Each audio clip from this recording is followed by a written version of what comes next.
नमस्कार। 25 परिहार विधानसभा क्षेत्र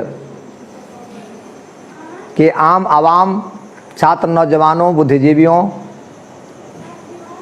आपसे मुखातिब हूँ।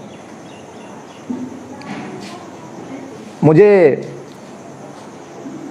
परिहार की चर्चा करते हुए, परिहार के लोगों से बात करते हुए एक बात याद आती है। सुनने में थोड़ा कड़वा है, आपको अच्छा नहीं लगेगा, लेकिन आपको सुनने की आदत डालनी चाहिए। अंधेर नगरी चौपट राजा, टके सिर खाजा और टके सिर भांजा। जहाँ की जैसी पब्लिक होगी वहाँ का वैसा प्रतिनिधि होगा। जिस फैक्ट्री का जैसा संचा होगा वहाँ का प्रोडक्शन ठीक वैसा ही होगा। आपके प्रतिनिधि आपका प्रतिबिंब है। आपकी खूबियों और खामियों का प्रतिनिधित्व करता है आपका प्रतिनिधि। आप जैसे प्रतिनिधि का चुनाव करते हैं वो इस बात का आईना है, इस बात का प्रमाण है कि आपकी मानसिकता और आपका स्तर क्या है। एक गूंगा बहरा व्यक्ति भी जब हाट बाजार में कोई सामान खरीदने जाता है तो उसकी प्रायोरिटी होती है कि बेहतर से बेहतर क्वालिटी का सामान खरीद के लाएं। बाजार में सब्जी खरीदने जाते हो तो आप में से कोई आदमी बताओ कि कौन है जो अपने पैसे के बदले में सड़ा हुआ बैगन खरीदना चाहता है। मैं समझता हूं कोई भी व्यक्ति नहीं। धोखा हो जाए, कभी ठगा जाए, ऊपर से बैगन अच्छा लगे अंदर में सड़ा हुआ हो जाए, ये एक अलग प्रसंग है। लेकिन हमेशा सड़ा हुआ ही बैगन खरीद के लाने वाला कौन कस्टमर होगा? मुझे लगता है शायद कोई नहीं। जब आपकी प्राथमिकता अच्छे को चुनने की होगी तो निश्चय ही आप अच्छे को चुनेंगे। तो कभी आकाश का फूल तो कभी सड़ा हुआ बैगन, कभी गधा तो कभी घोड़गद्दल, कभी बत्तख तो कभी बकरी। ये चुनाव परिहार के लोग करते हैं। आपकी प्राथमिकता कभी भी योग्य प्रतिनिधि को चुनने की नहीं रही है। मेरा भी अनुभव, मैं 50 साल का हो चुका हूं, मेरा भी अनुभव जब होश संभाला तो आपसे मुखातिब हुआ और 33, 34, 35 वर्षों से लगातार मेरा सार्वजनिक जीवन है। कई बार मैं विधानसभा चुनाव भी कॉन्टेस्ट किया हूं, लेकिन चुनाव के मैदान में जाने के दरमियान मुझे इस बात का एहसास हुआ कि परिहार विधानसभा क्षेत्र के लोगों की मानसिकता बेहतर और सर्वोत्तम को चुनने की नहीं होती है। उनकी मानसिकता होती है कि सबसे घटिया, सबसे गया गुजरा प्रतिनिधि हमारा होगा तो हम उस पर रौब गांठेंगे। हाँ, बेशक आप रौब गांठ सकते हैं। जो घटिया होगा, जो नालायक होगा, जो अयोग्य होगा, उस पर आप रौब गांठ सकते हैं। लेकिन उसका भी तीखा अनुभव परिहार विधानसभा को है। कभी नड़गा गांव में एक हटवाई करने वाला, एक मजदूरी करने वाला, नाम मात्र साक्षर व्यक्ति को कर्पूरी ठाकुर के वारिस के रूप में लोगों ने चुना था। यह कहकर के गरीब का बेटा है, सीधा साधा है, कुछ भी कहेंगे तो सुन लेगा। जब उसको सुनाने के लिए गया उसी गांव का पप्पू ठाकुर नाम का एक गरीब का बेटा कि मुझे पुलिस प्रताड़ित करती है, परेशान करती है, रात में घर में सोने नहीं देती है, मैं आपका ग्रामीण हूं, मैं आपको सहयोग किया हूं आपके चुनाव में और आप पुलिस को डांटते नहीं, मैं गलत नहीं करता हूं तब भी मुझे पनिश किया जाता है, मेरे घर में मुझे परेशान करती है, पुलिस मुकदमों में फंसा देती है। तो सहयोग करने से मना किया और जब सहयोग करने से मना किया तो इस बात पर दोनों की तू-तू मैं हो गई। और तू-तू मैं का रिजल्ट ये हुआ, मैं सफाई नहीं देना चाहता। हो सकता है गांव का व्यक्ति हो, घर का मुर्गी दाल बराबर, गांव का भाई है, भतीजा है, चाचा है, यही रिश्ता होता है गाँव में लोगों का आपस में। कुछ ज्यादा बोल दिया होगा, तुम कह दिया होगा, गाली दे दिया होगा, अपना अधिकार जताया होगा। इसकी परिणति ये हुई जो सबसे गया गुजरा, सबसे कमजोर, सबसे सीधा सरल के नाम पर एमएलए हुआ था, उस व्यक्ति ने उस पप्पू ठाकुर को अपने गाड़ी में भर के और गोलियों से भून दिया था और उसकी लाश को ला करके एसपी के चौखट पर डाल दिया था। रौब गांठने के लिए, धौंस दिखाने के लिए, अपना रुआब दिखाने के लिए। समाज का सबसे जो अयोग्य व्यक्ति है, जो सबसे घटिया व्यक्ति है, जो नालायक है, जो किसी काम का नहीं है, उसको आप प्रतिनिधि चुनना चाहते हैं तो आपके ये अरमान भी पूरे नहीं होंगे और विकास और कीर्तिमान बनाने वाला कोई काम तो नहीं ही होगा। तो परिहार विधानसभा क्षेत्र के बाशिंदा, परिहार विधानसभा क्षेत्र के मतदाताओं, प्रबुद्ध नागरिकों, छात्र नौजवानों को मैं संबोधित कर रहा हूं। साथ ही सारी दुनिया बेहतर की तलाश में है। आपको भी एक बेहतर प्रतिनिधि, एक जवाबदेह लोक सेवक, एक जन सरोकार और जन कल्याण के प्रति समर्पित नौजवान प्रतिनिधि की जरूरत है। परिहार विधानसभा क्षेत्र हमेशा से कभी आकाश के फूल को चुनने का काम किया तो कभी नाला में पड़ा हुआ जो बदबूदार कीचड़ का, जो बदबूदार इंसान है जिसका कोई सामाजिक सरोकार और सामाजिक चरित्र नहीं है, वैसे व्यक्ति को प्रतिनिधि बनाने का काम किया। मैंने अपने कमेंट में सिंहेश्वर राय की चर्चा किया था। हमारे भारतीय संविधान में जो बड़ी बड़ी डिग्री नहीं लिए हैं, जो अनपढ़ भी हैं, उन्हें भी प्रतिनिधि होने का अवसर दिया है, कानूनन अधिकार दिया है। और हिंदुस्तान की राजनीति में फॉर्मल एजुकेशन जिन्होंने नहीं पाया, वैसे भी लोग जन कल्याण और जन सरोकार के प्रति अपने बेहतर कृतित्व का प्रदर्शन कर चुके हैं। इस कड़ी में दक्षिण भारत तमिलनाडु के राज्य के निर्माता के कामराज की चर्चा करना नहीं भूलना चाहिए। इसलिए जिनका सामाजिक सरोकार, जन कल्याण, जन संघर्ष और सामाजिक मुद्दों पर एक सराहनीय, प्रशंसनीय बैकग्राउंड रहा है, वैसा प्रतिनिधि आप जरूर चुने। मैं मानता हूं कि हमारी मां बहनें लोकलाज के कारण या एक परंपरा के कारण अपने पति का नाम नहीं देती, लेकिन ऐसा नहीं है कि कोई ऐसी मां है, एक ऐसी बहन है, ऐसी कोई महिला है जो अपने पति का नाम नहीं जानती। पति का नाम जानते हुए भी हे कहती है। आप आम और खास जो मतदाता है वो सभी जानते हैं कि who is deserving and who is not, कौन एमएलए, एमपी और प्रतिनिधि होने की योग्यता और काबिलियत रखता है, किनके होने से क्या फर्क पड़ता है और किनके नहीं होने से क्या फर्क पड़ता है। आज एक कमजोर, एक नालायक प्रतिनिधि एमएलए के रूप में होने के कारण बेवा है परिहार। परिहार के लोग एमएलए, एमपी पा करके भी अपने आप को असहाय, निर्बल, बेसहारा महसूस करते हैं। ब्यूरोक्रेसी दलाली के सहारे चल रहा है। ब्यूरोक्रेसी थाना से लेकर, ब्लॉक से लेकर के, पंचायत के कर्मचारियों से लेकर के तमाम जगहों पर लूट मार का हाहाकार मचा हुआ है। कफन का कपड़ा भी बगैर पैसे का परिहार में नहीं मिलता। सड़क की स्थिति, सिंचाई की स्थिति, स्वास्थ्य सुविधाओं की स्थिति, विद्यालयों में पढ़ाई की स्थिति क्या है, ये मुझसे बेहतर तो आप जानते हैं।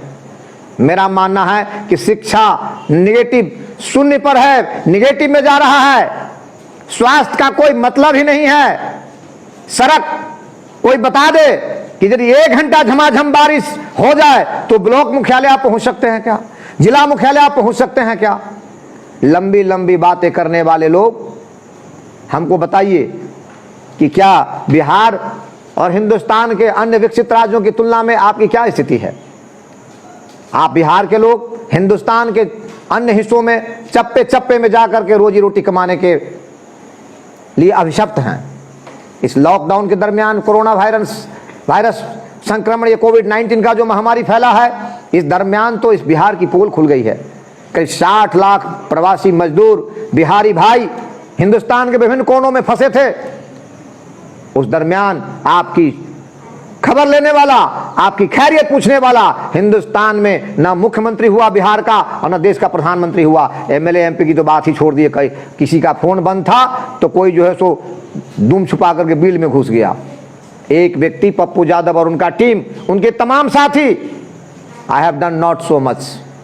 मैं जो एक्सपेक्ट करता था, मैं जितना करना चाहता था, मैं उतना नहीं कर पाया हूं, लेकिन मैंने अपनी तल्लीनता और प्रतिबद्धता दर्शाया है और जितना कर सकता था मैंने किया है लोगों के लिए। और हमारे नेता पप्पू यादव जी तो दीवाना ही हो गए थे। उनकी दीवानगी दुनिया में देखने लायक रही है। और कोविड-19 के दरमियान जो लोग हिंदुस्तान के विभिन्न कोनों में फंसे थे, चाहे वो परिहार के लोग हों, चाहे वो सोनबरसा के लोग हों, चाहे वो लोहखर के लोग हों, चाहे वो हिंदुस्तान और बिहार के किसी हिस्से के लोग हों, जिन्होंने भी आवाज दिया मदद के लिए पप्पू यादव के सामने, उन्होंने या तो अकाउंट में पैसा भेजा, यदि सामने अवेलेबल थे तो भोजन का पैकेट दिया, नगद पैसे दिए, या जिस किसी माध्यम से, जिस साथी, दोस्त, इष्ट मित्र, उनका जो भी अपना मंडली था, मित्र मंडली था या पार्टी का टीम था, सबके माध्यम से लोगों को जान बचाने के लिए पप्पू यादव ने अपना सब कुछ न्यौछावर कर दिया।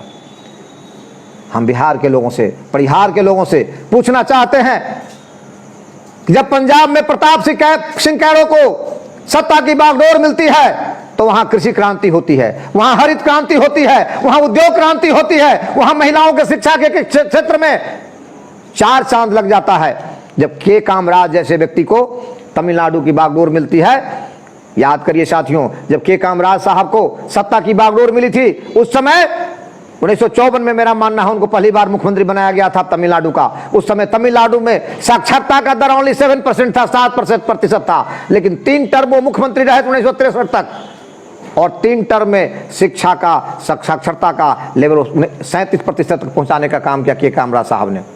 वो खुद बहुत पढ़े लिखे नहीं थे, बहुत नॉमिनल उनका एजुकेशन था, और उस व्यक्ति की प्रतिबद्धता लोगों के शिक्षा और लोगों के भलाई के लिए, उस राज्य के निर्माण के लिए इतनी थी कि उस राज्य को आज विकसित राज्य की श्रेणी में यदि गिना जाता है तमिलनाडु को, तो इसमें के कामराज की चर्चा किए बगैर ये चैप्टर पूरा नहीं होता है। बिहार में कोई के कामराज, बिहार में कोई प्रताप सिंह कैरो क्यों नहीं चुना जाता मुख्यमंत्री के रूप में? हमेशा जाति, धर्म, मजहब के नाम पर आप एमएलए एमपी का चुनाव करते हैं, और वह व्यक्ति अपने मिजाज के हिसाब से, जो उनके मनोनुकूल काम करने वाला व्यक्ति होता है, अपने लेवल और अपने स्टेटस के हिसाब से, अपने सोच के हिसाब से वो मुख्यमंत्री का चुनाव करता है।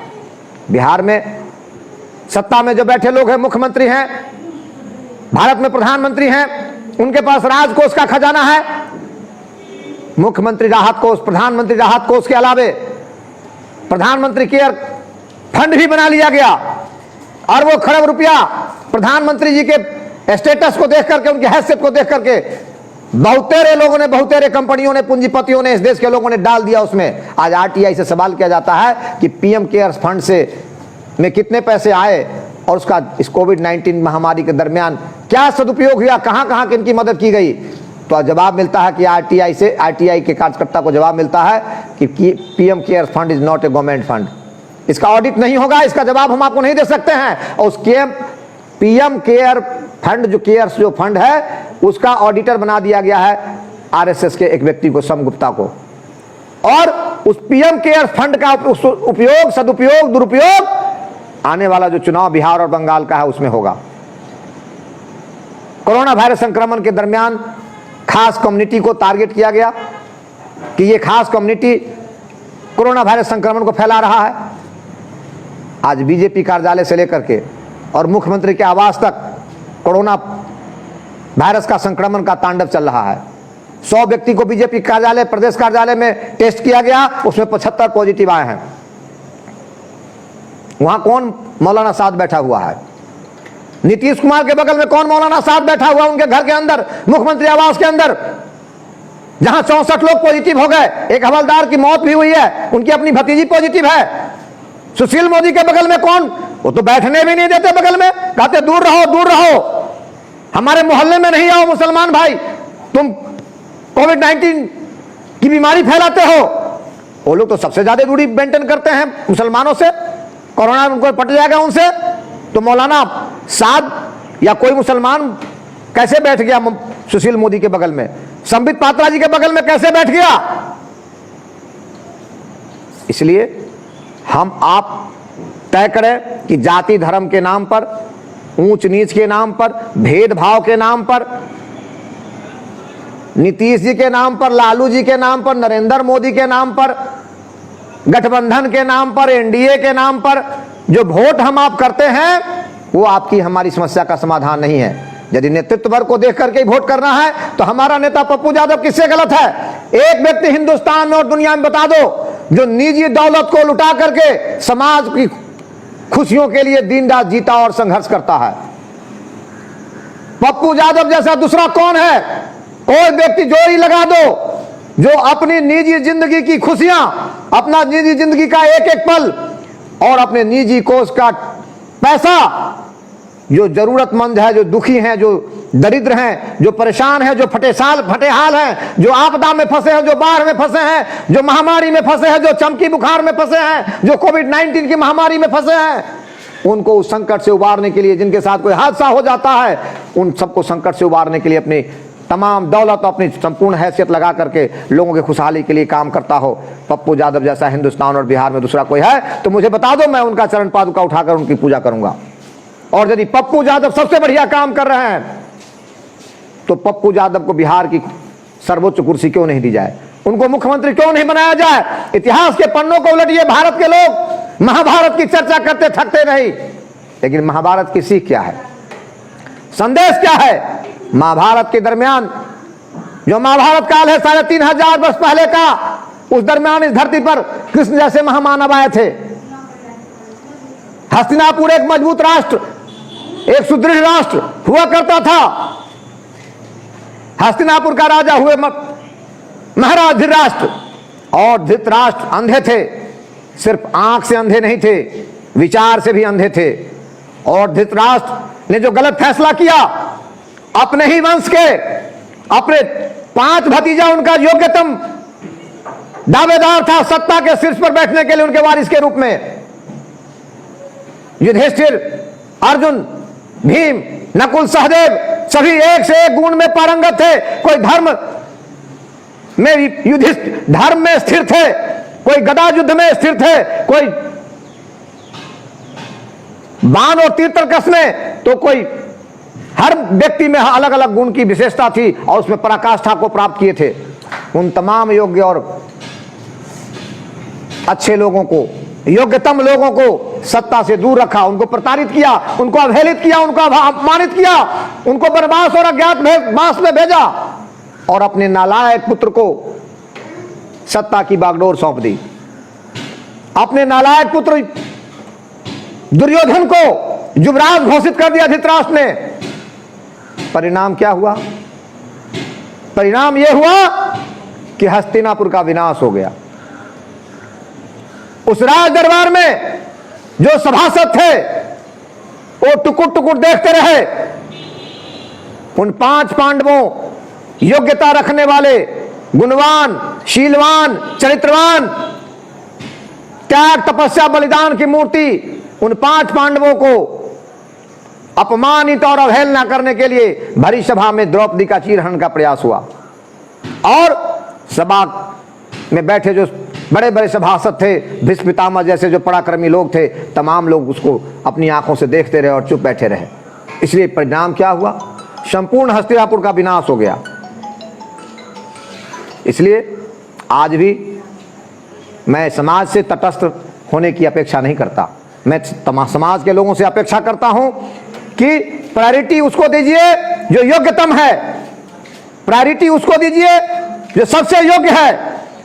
चुनिए उसको जिसकी जिंदगी, जिसका संघर्ष, जिसका बलिदान आपके काम आता हो, आपकी जिंदगी को बेहतर बनाने के लिए, आपके कष्ट को सहलाने के लिए, आपके दर्द को दूर करने के लिए, जो अपने आप को दर्द के कीचड़ में उतार दे, जो अपनी निजी जिंदगी की गाढ़ी कमाई और अपने जान जहान की परवाह किए बगैर आपके लिए अपना सब कुछ न्यौछावर और कुर्बान कर दे, उस व्यक्ति का नाम है पप्पू यादव।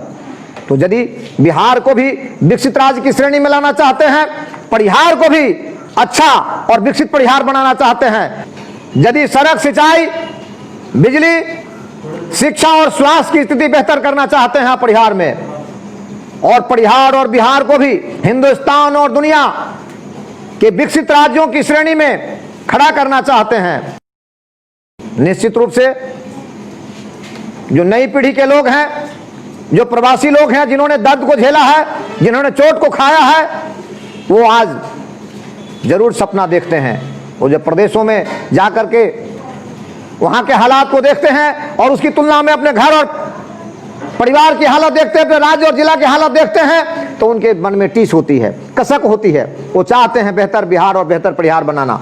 तो हम छात्र नौजवानों से, प्रवासी मजदूरों से आग्रह करना चाहते हैं कि आने वाला समय आपका परीक्षा का घड़ी है।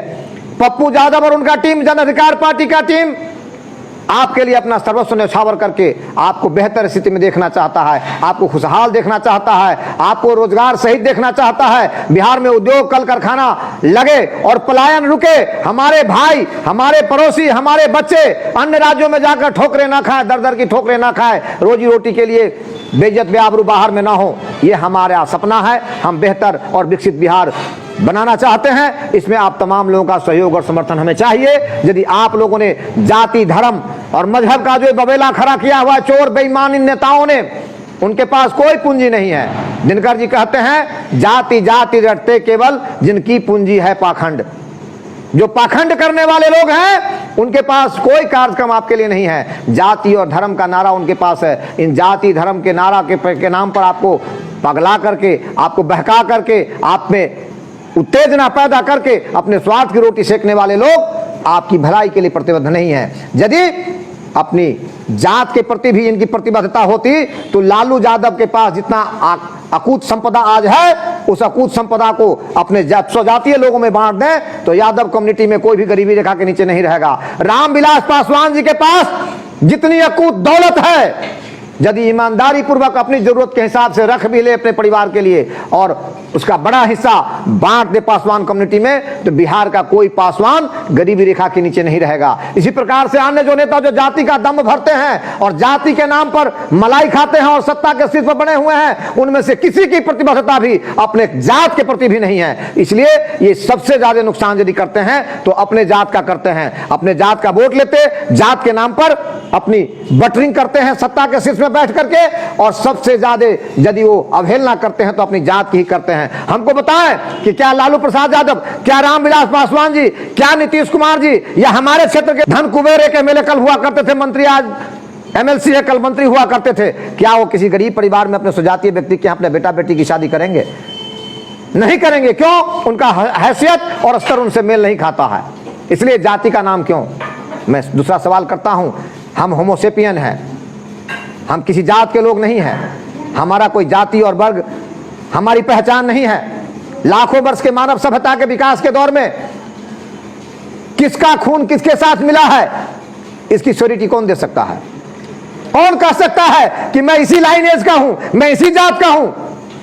यह वैज्ञानिक तथ्य है। जिस बात की चर्चा मैं कर रहा हूं, it is very practical to be understood. इसलिए जातिवाद की बात करना, धर्म की बात करना, मजहब की बात करना, यह बेईमानी है। ये सिर्फ हमको आपको बहलाने के लिए किया जाता है। इसलिए राजनीति का एजेंडा, वोट पाने का एजेंडा, जनप्रतिनिधि चुनने का एजेंडा, उम्मीदवार की व्यक्तिगत जो दिनचर्या है, उम्मीदवार का जो व्यक्तिगत और सामाजिक चरित्र है, जन सरोकार और जन कल्याण के प्रति उनका जो समर्पण और संघर्ष है, इसकी बुनियाद पर यदि आप प्रतिनिधि का चुनाव करेंगे तो निश्चय ही आपको बेहतर प्रतिनिधि, बेहतर बिहार और बेहतर देश मिलेगा। यदि आप रोपेंगे पेड़ बबूल का और कहेंगे हमको आम मिले, तो ऐसा कदापि नहीं होगा। फिर सामने चुनाव की बारी है, सामने चुनाव का अवसर है। मैं आग्रह और विनती करना चाहता हूं कि आप ठोकरें खा करके देश दुनिया से आए हैं प्रवासी मजदूरों, 60 लाख से ज्यादा प्रवासी बिहारी ठोकर खाकर आए हैं अन्य राज्यों से। लॉकडाउन के दरमियान आप घर आए हैं और चूल्हा ठंडा पा करके पेट की भूख के मारे फिर उल्टे पांव बिहार से बाहर भागने के लिए अभिशप्त हैं।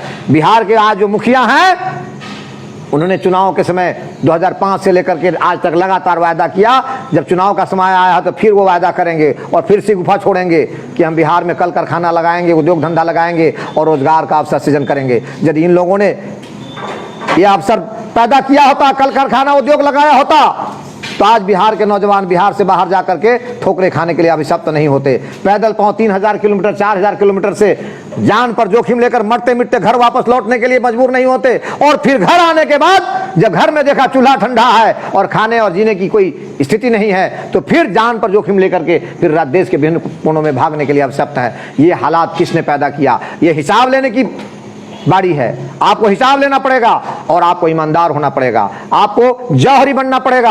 आपको यह देखना पड़ेगा कि जिसने हमको दगा किया है, जिसने हमको छला है, जिसने हमको धोखा दिया है, हम उसको धोखा देंगे, उसको दगा देंगे, उसको धक्का देंगे। और जो हमारे लिए मिटा है, जो हमारे लिए मरा है, जिसने हमारे लिए अपनी खुशियों को न्यौछावर किया है, अपनी दौलत को लुटाया है, उस पप्पू यादव के साथ खड़ा होंगे, जन अधिकार पार्टी के साथ खड़ा होंगे। और पप्पू यादव के द्वारा जो भी नामित होंगे, जो भी उम्मीदवार होंगे, उनको एमएलए बना करके बिहार के शीर्ष पर पप्पू यादव को बिठाएंगे, ताकि जैसे पंजाब को प्रताप सिंह कैरो ने विकसित किया, जैसे तमिलनाडु को के कामराज ने विकसित किया, वैसे ही पप्पू यादव जी बिहार को एक विकसित राज्य की श्रेणी में लाएंगे। यहाँ उद्योग से लेकर के, कल कारखाना से लेकर के, स्वास्थ्य से लेकर के, शिक्षा से लेकर के, सड़क से लेकर के, सिंचाई से लेकर के, और अपराध मुक्त बिहार का सपना पप्पू यादव जी पूरा करेंगे।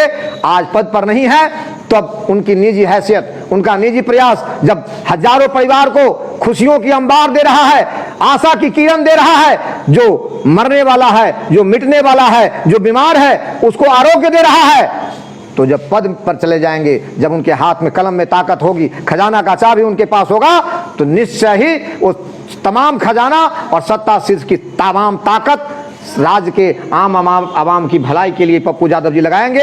हमारा भी राज्य विकसित राज्य होगा, विकसित बिहार होगा, सुदृढ़ और सुंदर बिहार होगा, और हमारे भी सपने साकार होंगे, हमारे भी चेहरे पर मुस्कान होगा। हम बेहतर बिहार, विकसित बिहार के वासी कहलाएंगे। इन्हीं शब्दों के साथ उम्मीद भरी निगाहों से आपकी ओर देख रहा हूं। आप बदलें, सत्ता और रोटी बदलने की चीज होती है। सारी दुनिया बदल रही है, सारी दुनिया में परिवर्तन हो रहा है, तो बिहार और बिहार में परिवर्तन क्यों नहीं होगा? आप परिवर्तन के गवाह बने, आप बेहतर को चुने, आप नेता को चुने, आप सर्व समाज के दुख दर्द को सहलाने वाले और समझने वाले और उसको बांटने के लिए अपनी संपूर्ण हैसियत लगाने वाले, तन मन धन झोंकने वाले पप्पू यादव और जन अधिकार पार्टी के साथ खड़े हों। इसी उम्मीद के साथ आपसे मुखातिब हूं। धन्यवाद, बहुत धन्यवाद साथियों, नमस्कार।